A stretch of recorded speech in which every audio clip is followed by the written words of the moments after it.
Good morning. Everybody knows the people with us today. Dr. Jim Malatras from my right, Dr. Howard Zucker, Health Commissioner. To my left, Melissa DeRosa, Secretary to the Governor. To her left, Robert Mejica. To our friends celebrating Good Friday today, I wish them a Good Friday. To our friends celebrating Passover, I wish them the best. Let's give you an update on where we are.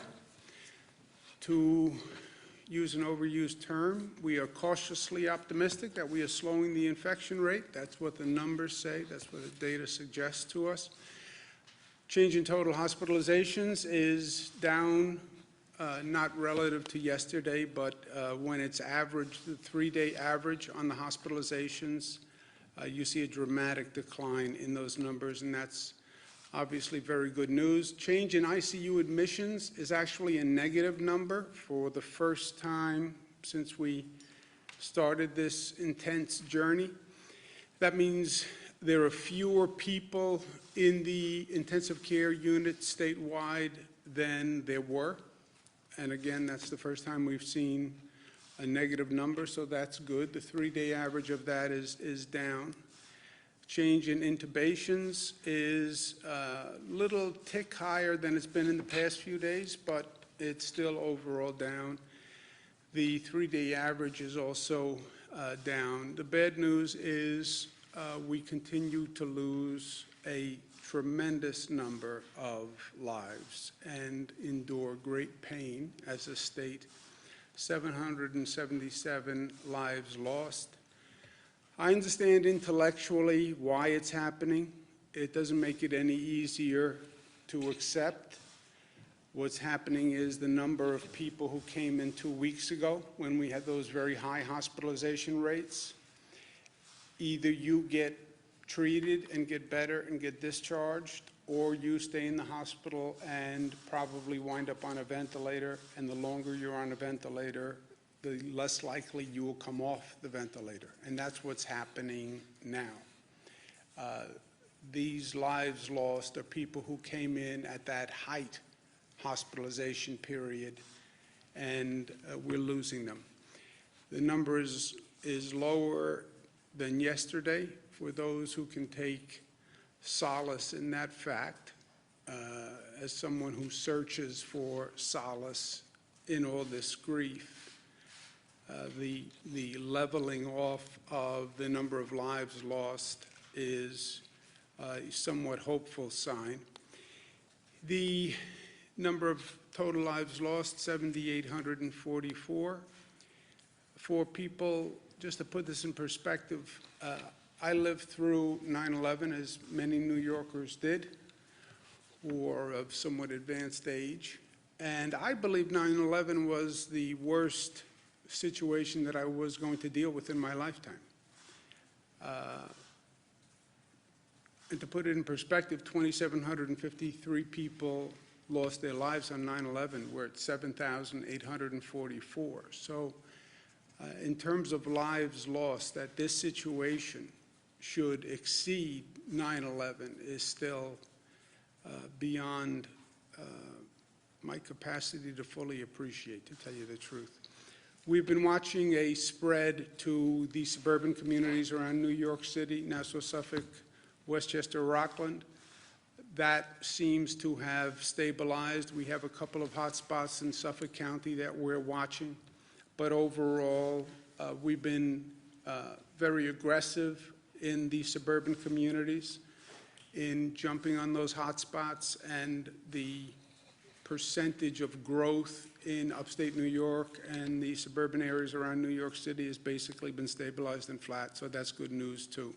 So overall, New York is flattening the curve, and we have to flatten the curve because when they showed us the projection models of what the statisticians projected the curve would do, we have no capacity to meet those projections. In other words, Columbia University, who was projecting the highest caseload, said we needed 136,000 hospital beds in New York City when we started. which was just several weeks ago. 136,000 hospital beds in New York City. We only have about 33,000 to 36,000 hospital beds in New York City. So that was obviously distressing, to say the least. McKinsey had projected we would need 110,000 hospital beds. They had a second scenario, which they considered their moderate scenario, which was 55,000 hospital beds statewide. And again, we didn't have that capacity, even on the moderate scenario. The Gates-funded IHME suggested we needed 73,000 beds. We didn't have that either. So none of these projections were in any way comforting to us. The actual curve is much, much lower than any of them projected. And, well, what's the variance? How do you come up with an actual curve that is so much different than what those experts predicted? First, in fairness to the experts, nobody has been here before. Nobody. So everyone is trying to figure it out the best they can. There is no model to track against. Second, the big variable was, what policies do you put in place? And the bigger variable was, does anybody listen to the policies you put in place, right? I'm governor of the state of New York. Yeah, you can announce a policy. That doesn't mean anyone is going to follow it. You can announce a policy, we're going to close down all businesses, everybody must stay home. And if people don't follow it, or they don't take it seriously, or they believe you're being premature, or you're being political, they wouldn't follow it. And then what do we do? What do we do, arrest 19 million people, or ticket 19 million people? So the big variable was, what policies do you put in place? And the bigger variable, does anybody care? And does anyone follow it? And all these social distancing, stay at home, nobody has ever done this before. So the statisticians had to come up with a premise on how many would comply, and we've actually exceeded that. But we have to keep doing it. You know, people tend to think, well, this is a natural trajectory of the disease. There is no natural trajectory. The trajectory is the trajectory that we create by our actions. The natural trajectory would see that line continue to go up. It would continue to go up and up and up until you develop herd immunity, where you would see many, many more infections. So we did that. We are doing that. And that's why we have to stay the course. I said to someone this morning, you tell me how we behave today, and I will tell you the infection rate 2 days from today or 3 days from today. What we do today will determine the infection rate 2 or 3 days from now. So what we're doing is working, stay with it, even though it is a grind and even though it is difficult, we have to stay with it. We have to stay with it operationally on our hospital system, where we're coordinating statewide in what we call the surge and flex system. We have 50% additional capacity on our hospital system. We're sharing equipment all across the system. We have to continue helping people who are struggling every day. Food assistance is a real issue for people. We're going to add $200 million to provide more than 700,000 low-income households more funding for food, basic food. Continue to help our medical workers, who are the frontline soldiers in this battle and who've done a phenomenal job. I know I say it all the time, but every day they're out there doing truly the Lord's work. We're going to provide additional housing. I want to thank all the companies that have come forward to be part of this effort. Airbnb is contributing funding to provide housing for our healthcare workers. 1199 SEIU is working with Airbnb, and they're providing their members with additional benefits. We have hotels that are coming forward and offering free hotel rooms, so we thank them all very much. Last night, as a signal of our thanks to the workers who are out there every day. We lit up our landmarks in the New York City area and in Niagara Falls blue in their honor, and that's a nice symbolic tribute. What's even better is to take action that shows our gratitude. Saying it is nice, doing it is even better. And after 9/11, Congress created a Victims' Compensation Fund. I've been working with our congressional delegation. We think the federal government should set up a Heroes Compensation Fund to compensate our health care and other frontline workers for what they did here. Saying thanks is nice. Actually providing assistance is even better. The big question is going to turn to when do we reopen, especially in places like New York, where we're going to see the numbers now starting to change. The natural trajectory, the human movement is going to be, okay, now let's reopen. I need to get out of my house. I've been cooped up, cabin fever. I need funds. I have to work. And that's going to be the next question, next issue that we have to deal with. What I say on that question, again, none of us have been here before, so let's learn from what has happened so far, and let's learn from what we have been seeing over these past few months, so it informs what we're doing going forward. First of all, the key to reopening is going to be testing.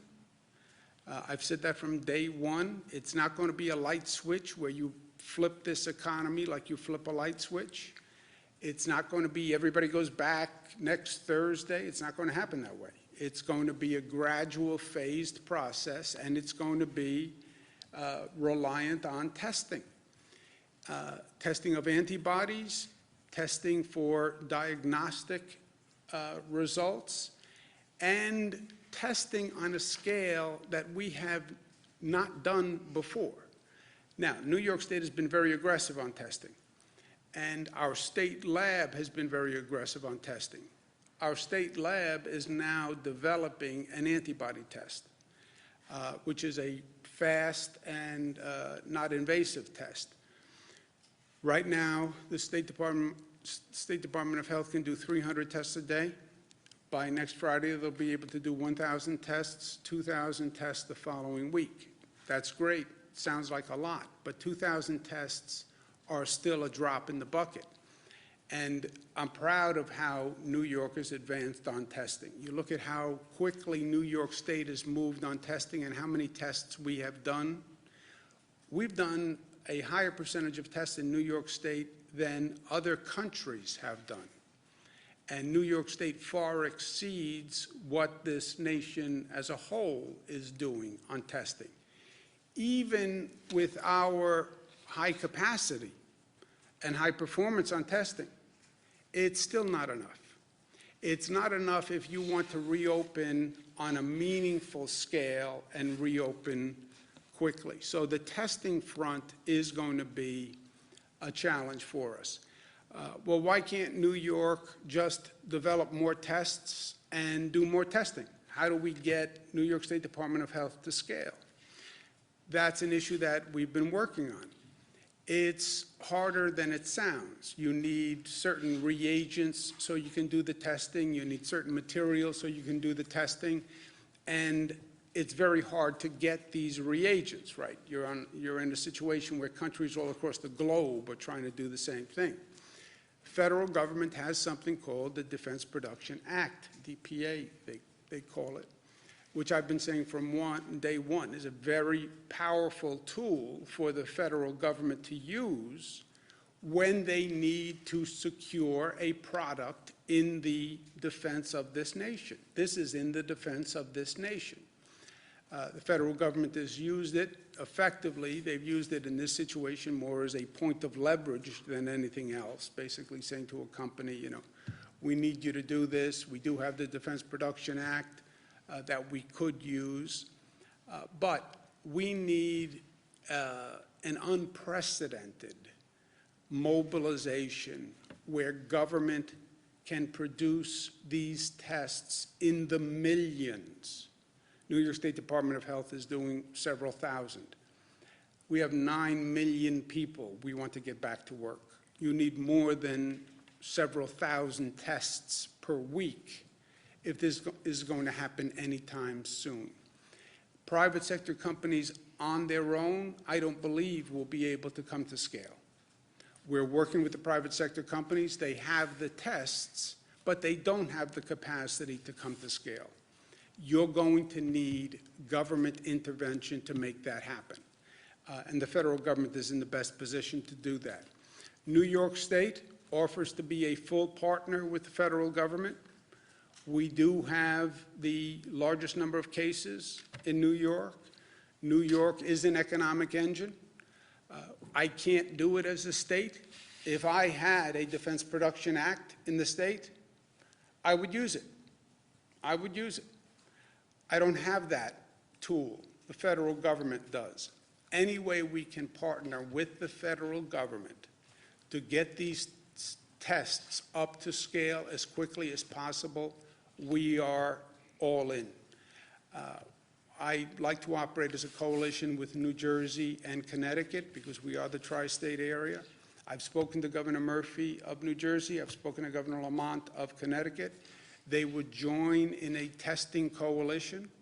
So I asked the federal government if you are willing to step in and use the federal powers. New York State, New Jersey, and Connecticut would partner with the federal government, and let's get the testing up to scale quickly so we can start to build that bridge to reopening the economy. Second, on reopening, you need a federal stimulus bill. You need a federal stimulus bill. They've passed a couple already, but you need a fair federal stimulus bill that is not a political pork barrel bill, right? You know where the cases are. You know where the need is. I understand the political dynamics of the U.S. Senate, but this is not a time to be passing bills that really are to make sure your home state gets enough funding. That's not what this is about. This is about helping the country come back and focusing on the need. When I say the bills were unfair to New York, the past bills, it's not because I'm just advocating for New York. Look at the need. Look at where the cases are. Look at where the damage has been done. The federal government is trying to address that damage. You know where it's been done. Look at the chart on where the cases exist. Look at the number of deaths, the number of cases, the number of hospitalizations, and help those places come back and come back quickly. That's what the stimulus bill is supposed to be doing. Also, let's make sure we're learning from what we just went through and are going through, okay? Because there are lessons that I think we all should be aware of over the past few months. And before you take a step forward, let's make sure we know what we're stepping into. A question that I've had from day one, and when you look back at this, where were the horns that should have been triggered back in December and January? Where were the warning signs? Who was supposed to blow the whistle? The president has asked this question, and I think he's right. The president's answer is the World Health Organization should have been blowing the whistle. I don't know enough to know if that's right or wrong, but I know the question is right. And sometimes the question is more important than the answer. How did this happen? I mean, I still want to know how this happened, because the warning signs were there. And if you don't know the answer, then how do you know it's not going to happen again, right? Fool me once. January, you go back and look at the headlines in January, and you see questions, and you see warnings. Now, they were all over the map, but we saw what was happening in Asia. We saw what was happening, starting to happen in Europe. Where were the international experts saying, well, if this is happening there, this is what we should expect to happen in the United States, or prepare to happen in the United States? January, February, you still had sources in this country saying, basically, there's nothing to worry about. You know, how did that happen? And did we really need to be in this situation where the United States winds up with a higher number of cases than the places that went before? We sat here and we watched China.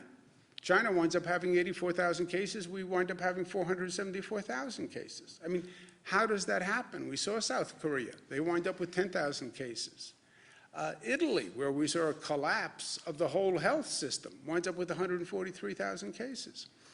I raise the question because the answer, again, is less important than the question. But before we move forward, let's make sure we're not repeating the same mistake that we made, right? George Santayana. Those who do not remember the past are condemned to repeat it. I don't want to repeat what we just repeated, what we just went through over this past month. So what are the relevant questions? Is there going to be a second wave? Let's look at the countries that have gone through this reopening process, and what can we learn from them, right? Well, we have to start to reopen. Let's look at what the other countries who have gone before us, what they did, what worked, and what didn't work. And when you take just a cursory review, you see caution signs. Hong Kong appeared to have the virus under control. They let its guard down. The virus came back. Hong Kong recorded the biggest rise in cases and a new wave of infections. Is that true? Could it happen here? Article yesterday, Italy has seen a bump in the number of cases. You know, before we take a step, make sure we are more informed and more aware than we were in the past. They're talking about a second wave for Singapore. You go back and you look at the 1918 flu epidemic. That was over 10 months. There was a first wave. There was a second wave. The second wave was worse than the first wave because the virus mutated. Third peak, and the whole experience was 10 months. Well, is there any extrapolation to where we are today? I don't know the answers. This is not what I do. It's not what a state does. But we know the questions, and we should have the questions answered before we take a step forward. Because, yes, no one has been here before. These are totally uncharted waters. But we do know that none of this is predetermined, and it is all a function of our actions. We are in total control of our destiny here. What we do will affect, literally, life and death for hundreds of people. So, where do we go from here? Excuse me. First, keep doing what we're doing. Stay home, because that works. We are flattening the curve. We must continue to flatten the curve. We have to get testing to scale. That is an entirely new exercise. It's something we still haven't done well in this country. And we need both diagnostic testing and antibody testing. And we need millions and millions of them. And we need them in a matter of weeks, not months. We have to be more prepared as a nation. We should never go through this scramble that we went through with states competing against other states to buy masks from China. I mean, we should just never have been here in the first place, but certainly we should never be here again. And then let's make sure we study the waters ahead and proceed with caution before we set off on the next journey. And when we talk about reopening, let's study the data and let's look at what has happened around the world and let's make sure the best health minds in the country are giving us their best advice. How do we go forward? We stay New York tough. New York tough means more than just tough. It means discipline, means unified, means loving, and it means smart. And now is the time to be smart, and now more than ever. And that's what it means to be New York tough, and we are. Questions? Their hospitals currently being used to their fullest potential, and how long will they stay up and running? You should have stayed with it, Bernadette. You had it for a second. You had it for the first 10 seconds. It was all you. I'm sorry? Are temporary hospitals currently being used to their full potential, and how long will they stay up and running? The temporary hospitals are an overflow relief capacity valve. I showed you the projections, which all called for a multiple number of hospital beds than we have. We took our 53,000 beds, we raised it to 90,000 beds, and then we created, that still isn't enough by some of these projection models. We then created overflow facilities, Javits, several 200-bed overflow facilities, and knock Formica, we don't have to use them if the hospitalization rate stays low. They are being used to some extent. Javits is being used to some extent. The Comfort is being used to some extent. I've said to the hospitals a number of times, if you need relief, we have it. But if the hospitalization rate stays the same, we have up to a 90,000 bed capacity in our system, fully taxed, up to the brim. But that's an overflow capacity that I hope we don't use if we keep this curve down. Bernadette? The second wave? You can answer. I'm sorry. What was this? Do you want them around for a second wave? I don't want the second wave. I don't want a second wave. I don't want a third wave. I don't want a 1.5 wave. I want this to be it. What data are you looking at indicating one is second wave, but two, regarding testing, what is the holdup? What's the logjam right now? And what exactly do you want from the feds? What happens on the testing is basically we rely on private sector companies to do these tests. So private sector companies would have to develop a test. They would have to acquire the reagents to compile that test, whatever physical equipment they need, a finger, a swab, et cetera, and then package them, and they'd have to have millions. And they'd have to have millions quickly. And then we'd have to figure out how to actually take those tests once you had millions of products. We've been working with labs. We've been working with suppliers.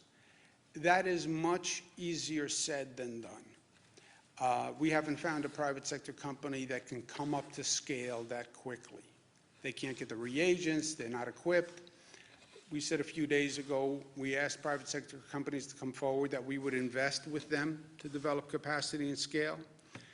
But I don't believe it happens without a significant partnership with government, where government comes in and says, I'm going to fund this, we're going to do it up to scale, we're going to form a coalition, we're going to form a consortium, we're going to put together the New York State Department of Health with the Connecticut and New Jersey Departments of Health.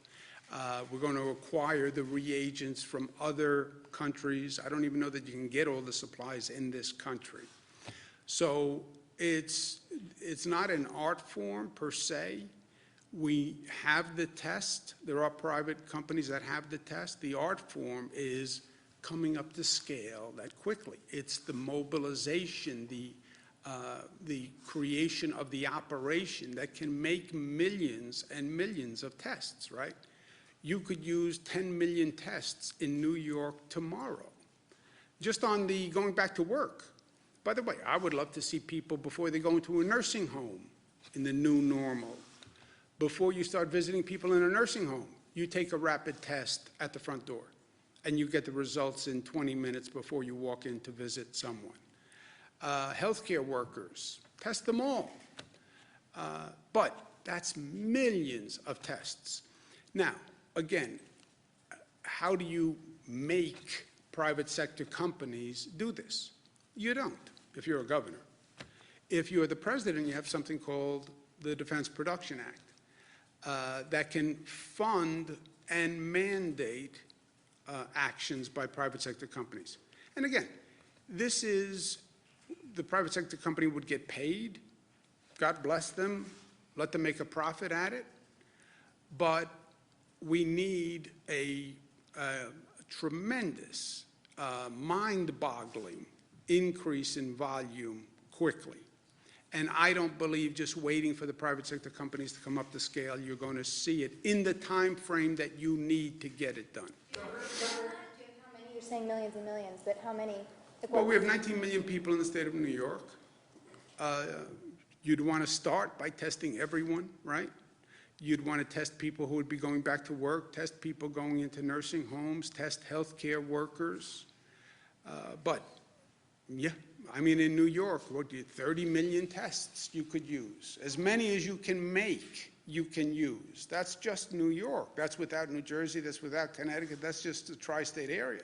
Then you have California. I mean, just think of the numbers. Doctor, do you want to speak to what goes into making these tests? I think, as the governor mentioned, there are a lot of different reagents. There are chemicals to actually prepare the test. You need to, even running the test is equipment that is specific for this. It's a little different, some of the antibody tests, than the diagnostic tests. The diagnostic tests are the ones with the swabs. We have some of the equipment there, but that also, as the governor said, needs to be scaled up. Governor, considering how far off the bed projections have been, do you worry about your credibility in warning people about what might be coming? Or does that affect your credibility? Because I relied on experts who were making a projection? No, I think my credibility would be affected if I didn't ask experts for their opinion and then do everything I can to meet those numbers that they produced. Look, you can't go to better people than Columbia University and Cornell Weill and IMHB and McKinsey. And again, you're asking them to model something that has never been modeled before. But that's all you can do in any situation, Jesse, is you ask the best minds for what you should be prepared for, and then you do everything you can to meet those numbers. The way you lose credibility is either you're in denial about what you're looking at, or you don't act fast enough, or you don't achieve the goal. That's how you lose credibility in this situation. It is about, and I said from day one, my job is to prepare for the worst, hope for the best. Those experts give you those numbers. Look, we could never even meet the Columbia number, 170-something thousand. That was out of the ballpark of possibility. We did meet some of the more moderate scenarios, but that is my job. Ask the experts. It's not what you hope, what you think, what you dream. What do the experts say? And then mobilize, operationalize to meet that. And we did that. On your rhetorical question of who should have warned us, isn't that the federal government's job? Shouldn't they have warned us in December and January? Look, it is, you can argue, make different arguments, I think, and I don't want to get into pointing fingers in the middle of a game, right? Let's not get into the blame game. We're still in the midst of this. We're learning. These are all uncharted waters. Who should have known what, when? Who should have said what, when? You know, the critics will do that after the fact. But there will be different theories. The president's point is the World Health Organization should have been more aggressive. This is not my field. I don't know. But I'm sure there'll be a fulsome conversation where a lot of people will have a lot of theories about who should have spoken up first, and some people will point to government, and some people will point to international health organizations, and some people will point to the scientific community, and some people will say they were saying it, but they were never covered by journalists. I'm sure everybody will have a theory on who should have done what when, and some people will say, should have been more attentive to the Bible. There'll be a lot of theories. Nick? Compensation fund, how would that work exactly? And will that also cover people like transit workers, janitors, grocery store Who clerks? wants to take that, Melissa or Rob, on the compensation front? Yeah, so the way it worked, similar to what they did for 9/11, it'd be all workers who were impacted by the pandemic. So it would include all essential workers. They're required to show up, they're required to work. So it would include first responders, but it would also include the essential workers that were working. Yes, the federal government is how it was done last time. It would be a similar thing, but all of those workers put themselves at risk. Presumably, there would be a presumption that it was related to those activities. Excuse me 1 second. I just wanted, because I gave Jesse only half an answer. What the statisticians will say is they were right. They said we could flatten the curve if we took certain actions and if people complied with those actions. They will say that's why the curve is flatter. Your rejoinder would have to be, as a provocative journalist, well, how do you know it would have hit your projection? And they'll say, I believe it would have. Had you not done the close down, the New York pause, had you not been so diligent on compliance, we believe the infection rate would have hit our model. And it did not hit our model because of the New York pause and the compliance, et cetera. That will be their point. They will say, their model always said, which it did, Jesse, if you can flatten the curve, if you put certain policies in place and people actually adhere to them. They did say that. You'll then be left with a question that is unanswerable. Well, if none of those policies were put in place, would you have hit those numbers? Nobody will ever know.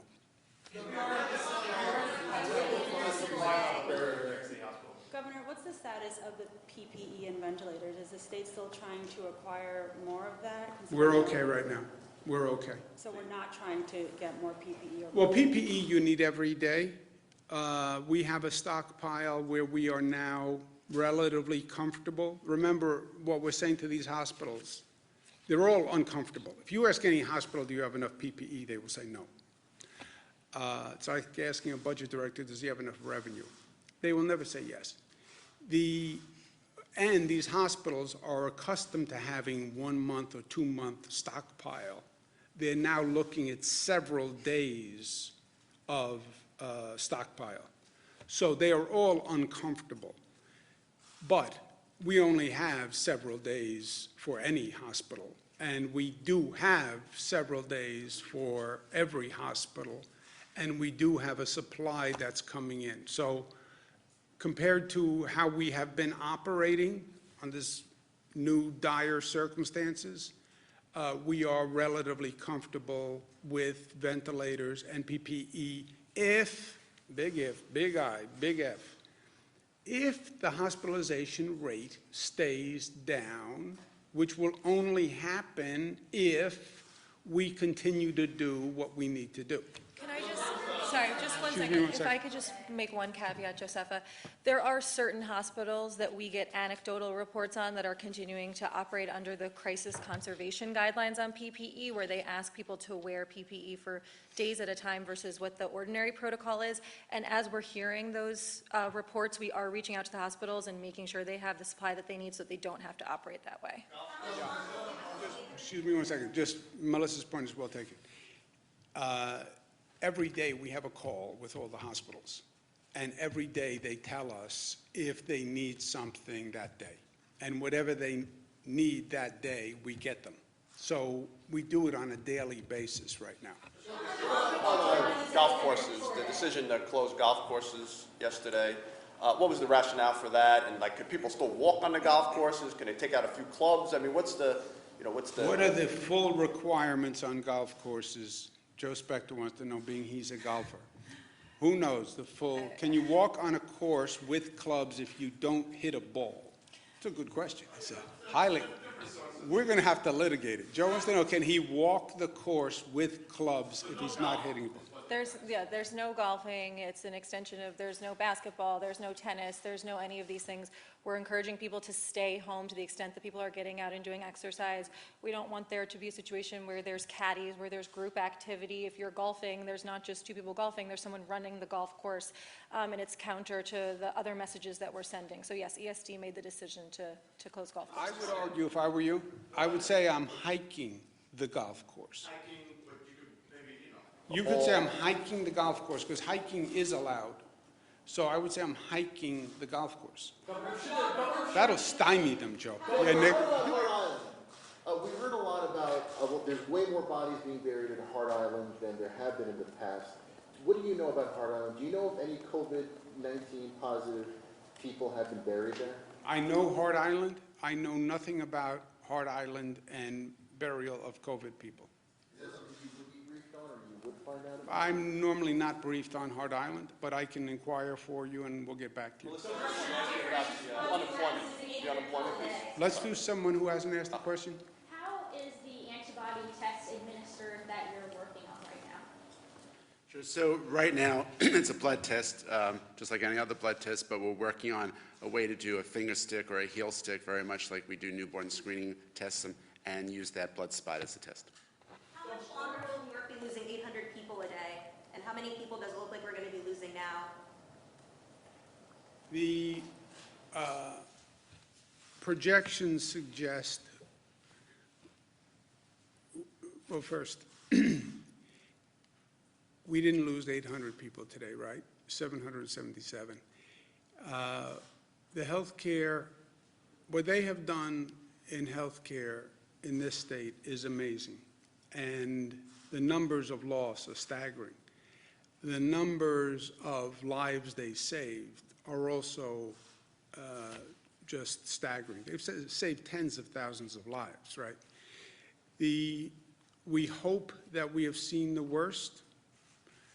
We don't know, because the infection rate is purely in our control. You tell me what New Yorkers do today. I will tell you what happens to the infection rate in 2 days and 3 days. And we are in control of how many people die. We are all in control of that. It is a consequence of the actions that we take. We will determine how many people live and die. Let's think of it that way. Also with that, I forgot to do something. We have a short video that we produced that Melissa can talk about on this stay-at-home message. For the last 6 weeks, we've done a number of social media campaigns to drive home the point that the personal decisions that we're all making today have a direct impact on the lives of other New Yorkers. And as an extension of the Who I Stay Home For campaign that we launched a few days ago, we asked New Yorkers to share with us personal private photos of how they're spending their time at home and let us see into their lives. And they were incredible. They show New York tough at its defining moment, and we wanted to share them with you. So there's a 1-minute short video that cuts them all together if you want to play that.